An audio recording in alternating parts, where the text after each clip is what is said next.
maybe even a new mainframe. You can also hire crewmates there. That's usually how you hire new crewmates and add them to your crew. And then can you upgrade your crewmates, or is it like an RNG like what they're good at? There is actually a way to upgrade crewmates, and that's through the living quarters, which is you can have a one-on-one conversation between one character and another character, in which one tries to teach another character if they're better at doing something. Let's say they're better at shooting, they'll try to teach another character how to shoot, and that's how they level up their abilities. So after every bounty, they'll be able to talk to each other, and they'll have a conversation, pretty much trying to improve themselves. And that's a good way for the crew to improve in their skills.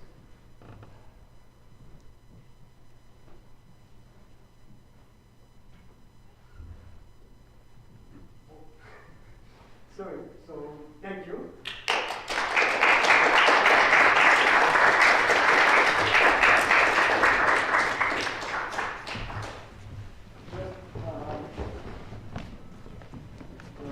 Stream crashed. I just restarted it. So if some of you are watching the stream here, shut it because again, I'm not taking too much bandwidth, and I think that's pretty much the reason. That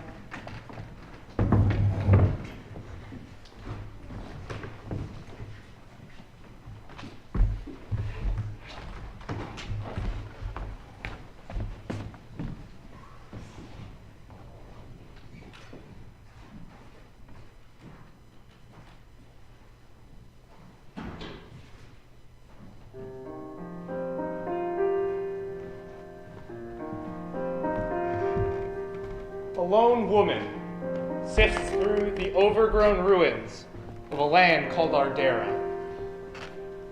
She spots a temple in the distance and begins making her way towards it, hoping to find answers to the cacophony of questions echoing in her mind. Her name is Delphine, and she used to be a warlord. Of this, she is certain. But why can't she remember anything else from her past? What happened to all the other Arderans? And what is this insidious corruption covering the land? To uncover these mysteries, Delphine must learn to set aside her violent ways and learn to pacify the strange creatures inhabiting the temple through her own dance. By collecting the powers of these so-called tenants, Delphine must traverse the various wings of the temple and restore the deities residing within each one. But who can say if the knowledge she will uncover would have been better off staying hidden? You'll have to play Veni, Vidi, Vici, the rhythm-based, creature-collecting dungeon crawler, when it comes out this April.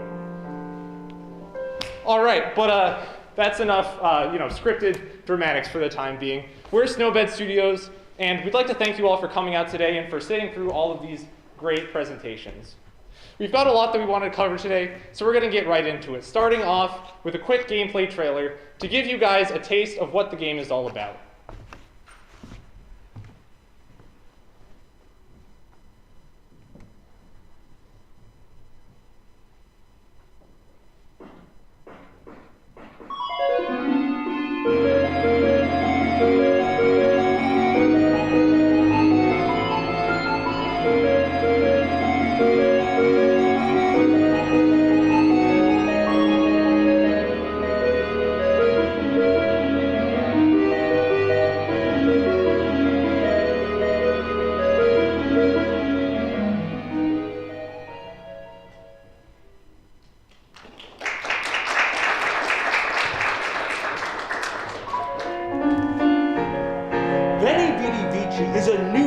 Monster collecting game, where every creature you befriend grants you new abilities. These abilities aren't limited to combat, however, as they also will grant the player new ways to traverse the dungeon.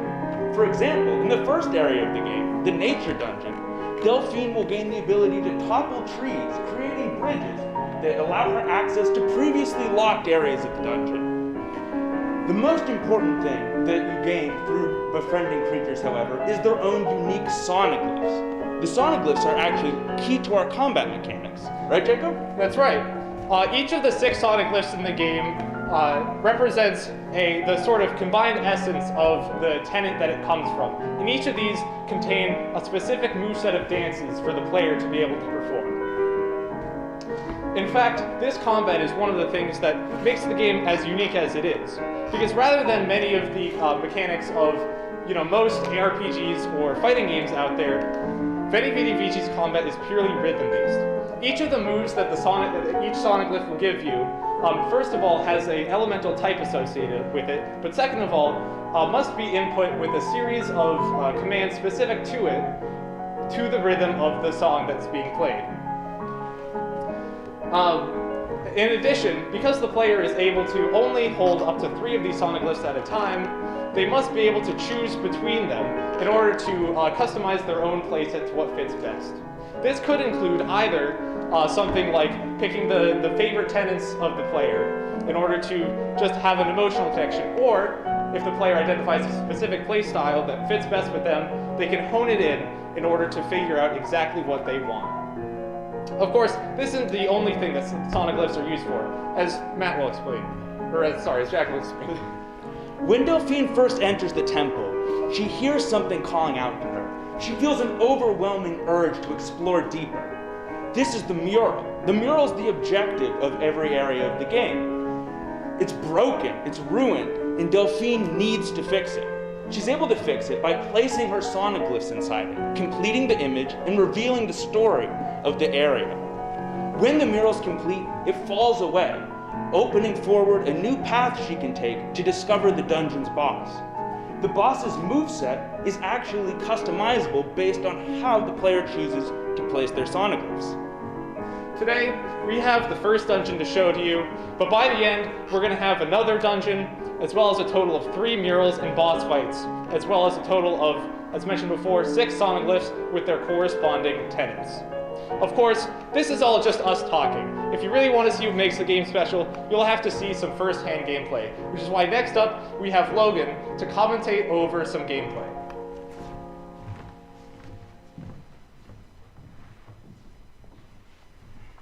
Hello. After this starting screen, we're going to enter our first level.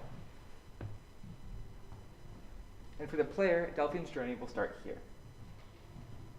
You can press the bottom face button to start the level and enter the game.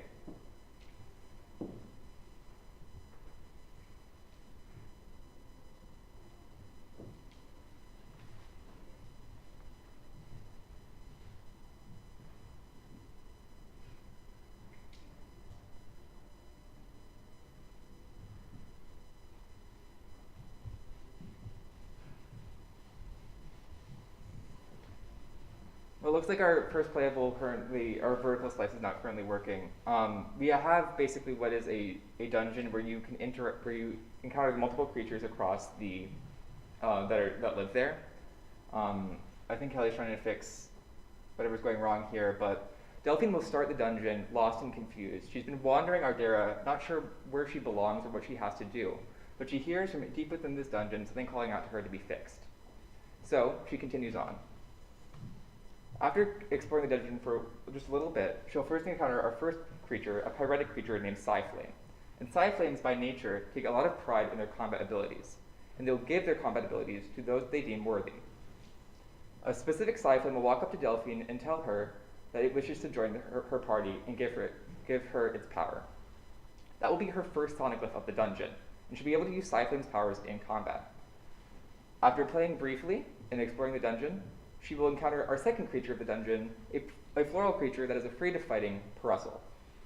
Parusel is fleet-footed and will constantly run away from Delphine at every chance it gets. However, if Delphine's able to encounter it and finally touch it, she'll start the combat encounter and will be able to fight Parusel. This is where our combat comes into play, what makes our game special. The game is actually based around dancing rather than actually fighting. What you're doing is you're trying to pacify the creature using the powers of dance that you've gained from other creatures. Since you have Psyflame's abilities now, you can use Psyflame's abilities by inputting its dances using the face buttons and execute the dances in strings of combos. You want to keep these combos high to keep your opponent subdued for as long as possible. And as you land dances, you'll pacify the creature, reducing its corruption. Once it's fully purified, it will be able to join your party, and you'll be able to get its sonic glyph. That sonic glyph, again, will give you its powers, so you can build up on the powers you already have with other creatures.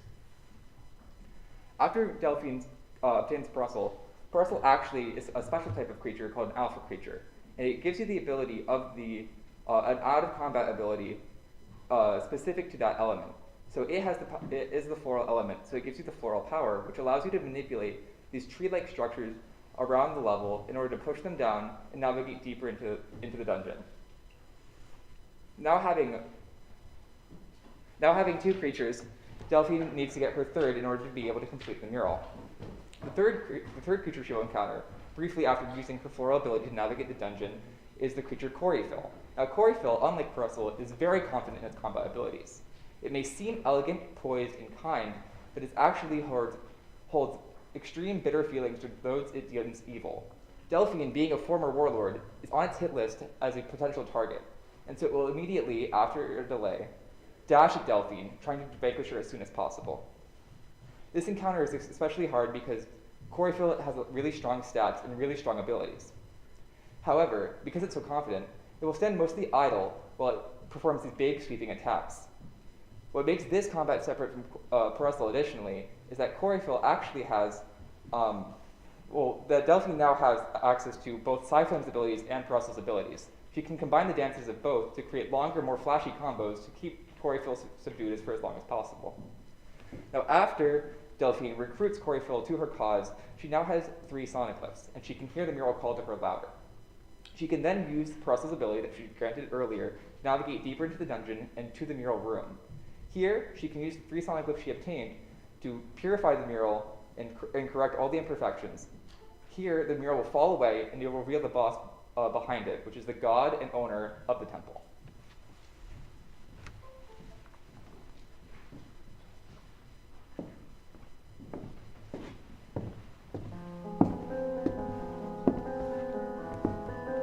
Veni, Vidi, Vici is a dark fantasy. We wanted to capture this in our art design.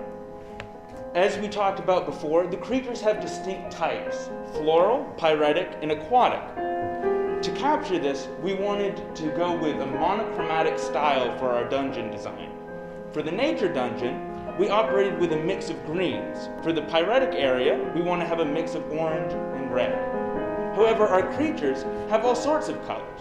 They're bright and colorful, invoking a warm and nostalgic feeling. However, there's a sinister edge to them. They have dark, empty, hollow, black eyes. This duality is very important to many aspects of our game. The same vines that are home to beautiful flowers also house deadly thorns, and Delphine herself is far from a noble protagonist. The duality isn't just represented in our art design, however, but also in our sound design. Yes, we placed great emphasis on this duality. Much of our soundtrack is evoking this chiptune adjacent sound and it reaching that nostalgic, older Nintendo sort of sound. As such, a lot of our tunes, while having a bright feel in its tonality, have a creepy, sinister undertone, as is playing with our level theme. This is not just limited, however, to our level theme. With our battle themes, we wanted to have these be fast-paced and driven to give a sort of drive while you're in combat. We have a main theme that is representative of Delphine and her journey, and this will be explored throughout the title. It's hinted at here in the leitmotif, and will reach its conclusion in the climax of Delphine's journey. Alright, since we're having a bit of trouble with our build, we're just going to move on to the next portion. Or, we got it! Logan, why don't you come back on out and show everyone. So, I feel silly recapping what I already said, but Delphine now has spawned into the dungeon and is now going to try to find the source of the sound she's been hearing. Right after she explores for a little bit, she'll encounter Cyflame. As I said before, Cyflame prides itself on its combat abilities, and it will lend those combat abilities to those it deems worthy. Delphine, being a former warlord, has a lot of power, and Cyflame will now try to join her in her cause.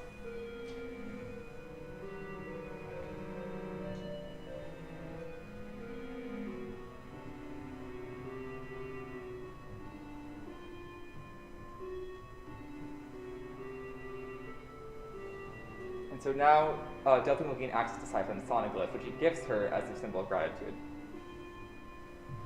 Now Delphine can continue walking through the dungeon and will soon encounter Parusel. You see these these tree-like pillars around that she can't interact with just yet, but she has a feeling that she might soon.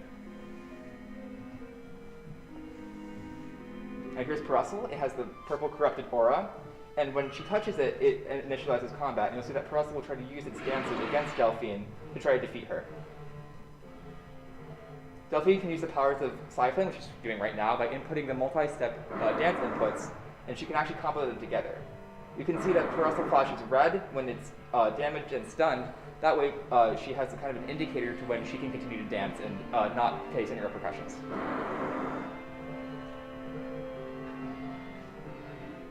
There you go. Now, Delphine has now defeated Parusel, so she can actually equip its abilities so she can use its dances using the D-pad. She can press up to access her second creature, which is Parusel.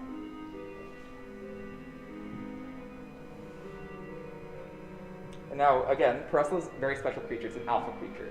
So it has the power of the floor element, which she can channel outside of combat to navigate the dungeon. And here we can see our third creature, Coryphil. Again, Coryphil is very elegant. It's based on the waltz. So she's going to do a lot of flowy movements, but she also idles a lot because she's very confident in her powers. And so you can see that Kelly's now using her abilities of Parusel in her combos, as well as side flanks. And she can switch between those two creatures using the D-pad, and you see the feedback there. And now Coryphil has caught Delphine in a combo, and will use her big, strong attacks to try to deal as much damage to Delphine as possible. Now, there's also another mechanic of the game where it rewards you for landing dances. You can, once you hit a creature and stun it, you gain a blue stamina bar, which is in the top left corner. Once you have 3, you can use the left trigger to dash, consuming 3 of the bars to try to evade any damage that you might take.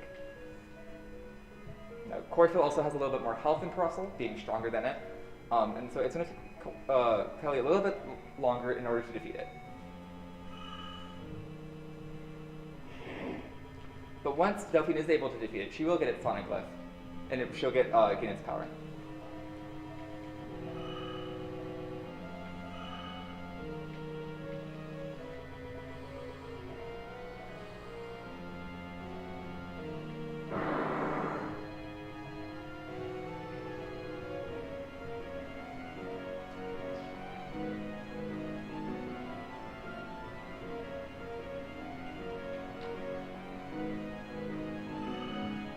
Although we would like to show the mirror, we might cut the gameplay here to get to the Q&A portion. We have a pause menu where you can access all of your dances and inputs in case you forget them.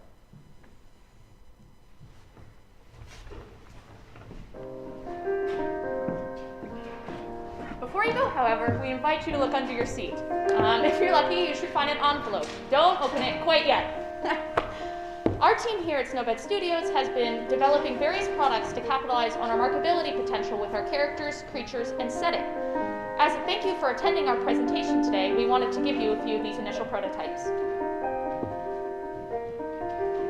So, now I invite you to open up your envelope. Envelopes will contain one of 2 categories, either 2 stickers, one of our game logo and our studio logo, or you will receive 2 limited edition base set trading cards of our tie-in trading card game, 1 fully illustrated tenant card, and a charge card of their respective type. However, 2 cards is not enough to fully play the game. We invite you to join us at Game Development Club tonight for a playthrough. I recommend trading with friends. We're going to continue developing this throughout our development cycle. We are also developing a prototype plushie of our first creature that you encounter, battle, the shy tap dancing fiend Parusel. So, make sure to follow our various social media pages for updates. We will also be having fan opportunities for having influence on the game, such as naming a creature later down the line. We hope to see you join Delphine on her journey for redemption, April 27th, 2022. Thank you.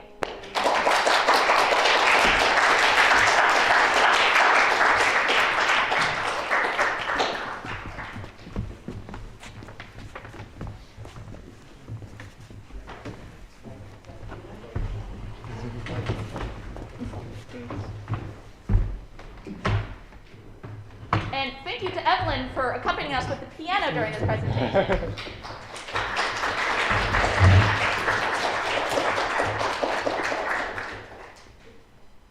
Thank you for this presentation. Again, it's really interesting. So there are many things that need to be polished in terms of control. We'll see that later because it's okay. Like the character seems to slide a bit. Yeah. I think you are already pretty far. So my question is, I want you to rephrase how much you think you will be able to develop. What will be the full content of your game? If you already know what will be the specific audience, what will be the method to sell this game, because it's not just making a game. Now, this product that is really the start, I will show them on camera that they are not lying. They're real. Yeah. That's really good. But do you have any strategy to use that, or how will you make people play your game? So, two aspects: what is your plan? What will be done? Tell us something about your game and what. So we've definitely realized throughout this entire process that we have to cut down on scope. I believe that with just having 2 main dungeons and having our final 3rd boss, I think this is decently feasible. We've definitely also had to cut down on the general size of the dungeon, but we also plan on adding more mechanics to flesh these out so it doesn't feel too simple. In terms of targeting an audience, we definitely are aiming towards people who are generally interested in story-driven experiences with classic titles. If you guys want to add. Well, also as far as the game being a monster collector, there's a wide age range for that, and so you can really capitalize on the nostalgia which we do in our art, but also to the new players, the kids that will be really interested in these bright colors and these very charismatic creatures. And then for scope, we started with around 15 creatures. I believe it's now down to either 8 or 6. 6, yeah. And we're 6, okay. And we are gonna be implementing those later in other dungeons. For this specific dungeon, it's probably gonna be a little bit longer than this little slice that you saw. And so we are also gonna have a second dungeon with 2 more interactable abilities that you get from the alpha creatures. The next dungeon will probably have the water and the fire one, even though it's a fire-based dungeon. And then our 3rd boss, we're thinking, is going to be not have its own dungeon, but maybe a cinematic that leads into it, just for scope reasons.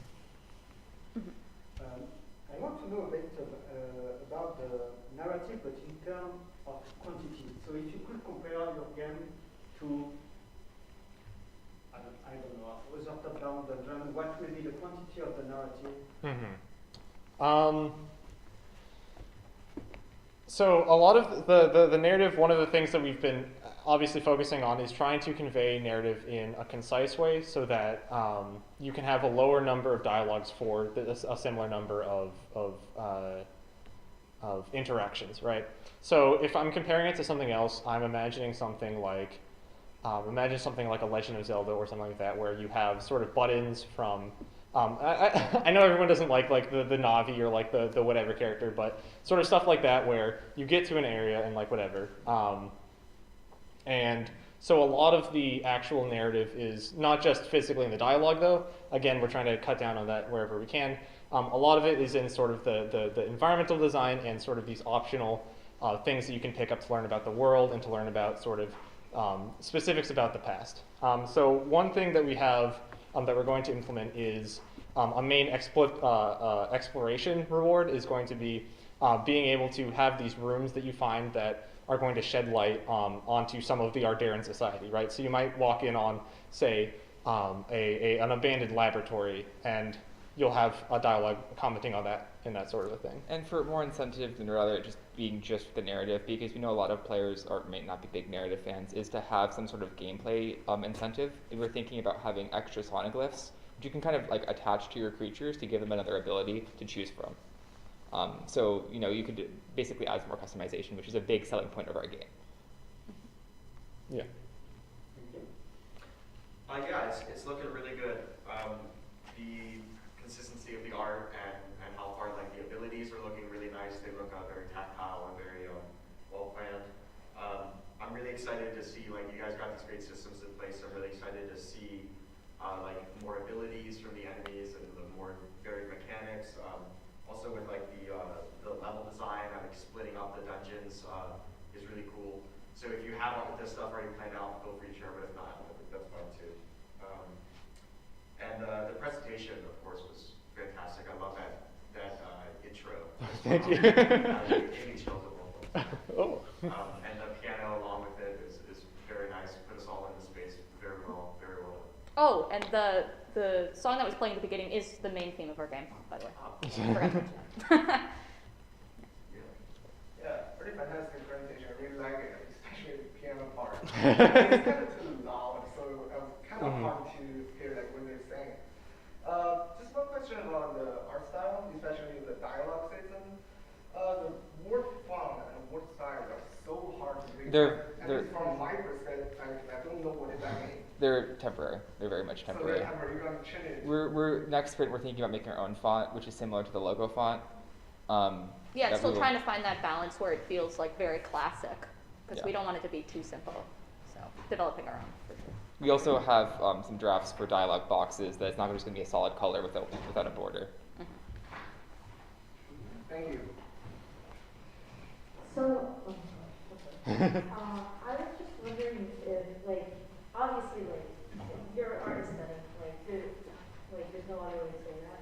I was just wondering, like, based on these cards, are you actually using any of the art that you put on the cards? Because I think it's amazing. Yeah, so we wanted to make the cards feel at least slightly distinct from the game, so we thought having its own illustrations would be really fun. Kelly did an amazing job with them. But then we also tried to use, you'll notice that the move names are the same that the creatures have in-game, so.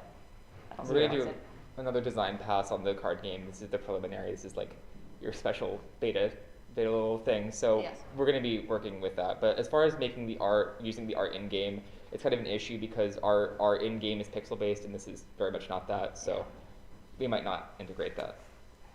Yeah, I should also bring up on those, you'll see there should be a little description of the character. That's sort of another way to get at sort of one of the first questions I was asked. That's another way to sort of tell the story in a way that isn't just strictly stopping the game and doing dialogue. So you're going to have descriptions that are sort of in the cards. We're going to similarly have descriptions when you view the sonoglyphs as well. Yes.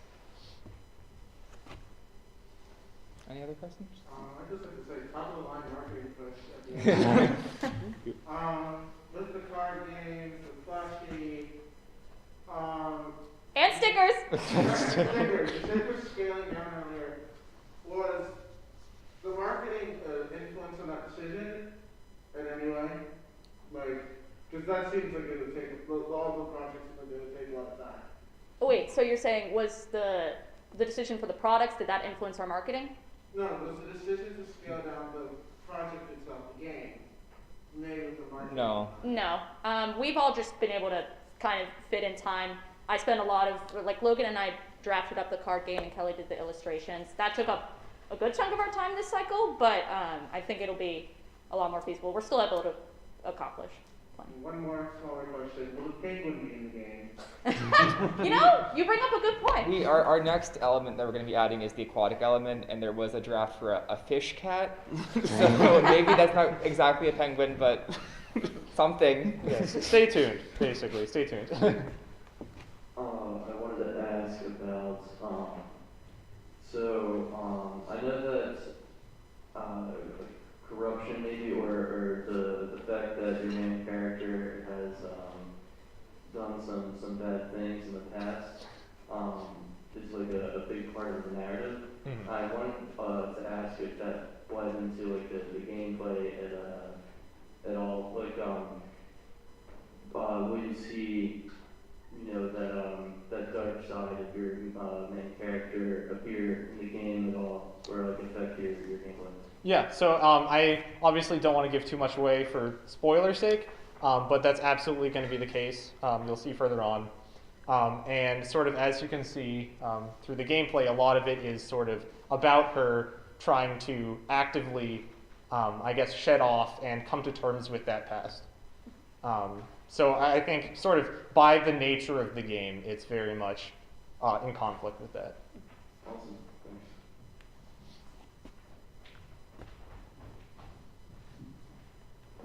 Hi, I really like the art direction you're going for, even if a little bit unintentional. Like perspective is very strange. Like it feels like they're looking face down at the floor, but you can also still see the wall as though you're looking at it at a 45 angle. But like the colors really help make it feel like that intentional, like weird perspective is intentional, as well as especially the trees. Like both the floor and the wall are very clearly like on a flat plane. And then you have these trees that are just up straight in the air, very clearly right off of the floor. But then you have like a creature that can like knock them over and interact with them, like basically put them down on the 2D plane. And it gives this feeling that like this really weird art style is intentional because you're interacting with it in this way that like takes this weird perspective artifact you're seeing and manipulates it. There are other, you call it other creatures that manipulate the environment in this really weird complementary way. Yes, so there's alpha creatures, and those creatures have the specific power of their element, and you can use it outside of combat. So there will be a pyretic one and an aquatic one, and there will be various alpha creatures that hold that ability that you'll be able to encounter and gain that power. And so we were also talking with the art team about, it's kind of jarring to only have that forced, strange perspective on just the plant pillars, and we were talking about adding other decorations or other assets that take advantage of that and kind of hone in on that quirk. I think I'm really a sucker for this kind of aesthetic, so great job there. I had like a question about like the songs in general. Was it a conscious choice to have no percussion in it? Because it's I feel like it's very iconic for that sort of style. It would also help with sort of the rhythm elements. That's definitely something I'm still experimenting with, trying to get a handle of how I want to produce everything. I want to include more percussive elements, but that'll be something I add in as I go along.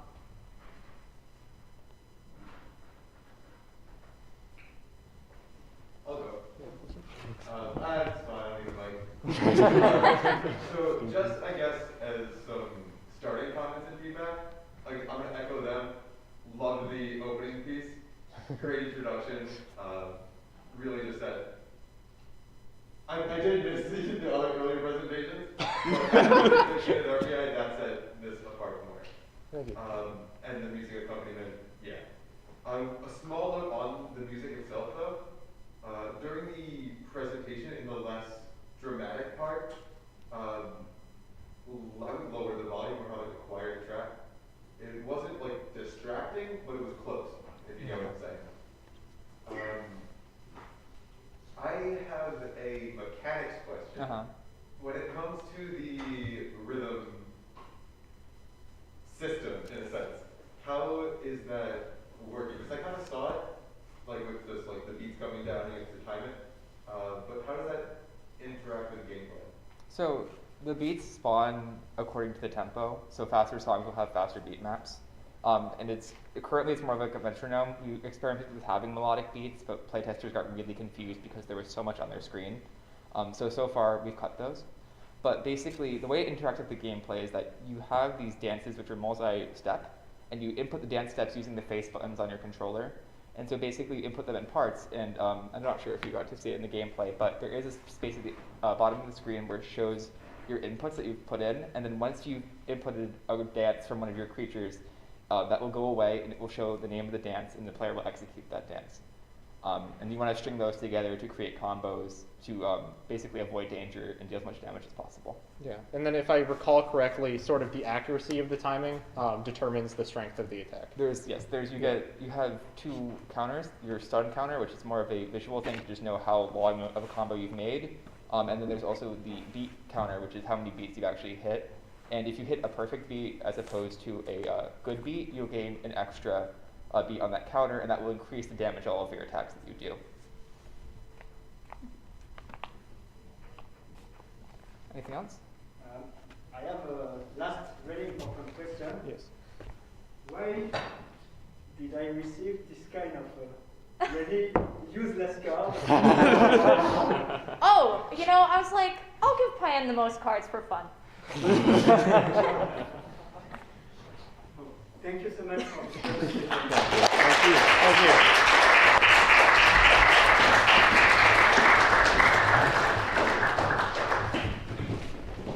So,